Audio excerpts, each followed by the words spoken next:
Dëbor dhe ngrica, kështu po mbyllet java e dytë për perëndimin e Kanadas dhe veri perëndimin e Shteteve të Bashkuara, ku dëbora i ka kaluar tashmë 38 cm dhe shumë pritet në ditët në vijim, sipas shërbimit kombëtar të motit. Janë me dhjetra shtete amerikane që po përjetojnë temperaturë ekstreme këtë pjesë të 2 të janarit, që duket se do të zjas deri në fillim të shkurtit. Milwaukee ka ngrirë i gjithi me rrugët që janë shndërruar në pista skish, ndërsa banorët e Washingtonit do ta shfrytëzojnë dëborën e parë për këtë dimër gjatë gjithë fundjavës. Edhe banorët e New Yorku do të shfrytëzojnë ngricat në rrugë që duket se vetëm do të shtohen orë pasore, teksa një tjetër suhi pritet gjatë fundjavës.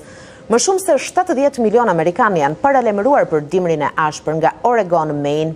Në disa zona, sipas shërbimit kombëtar, temperaturat kanë rënë edhe deri në minus 45 gradë Celsius, ndërsa Texas ka paralemëruar për era edhe më të acarta në temperatura krejt të pazakonta, deri në minus 32 gradë Celsius. Vetëm këtë javë, 27 vetë kanë humbur jetën për shkak të hipotermisë dhe aksidenteve automobilistike për shkak të rrugëve të ngrira.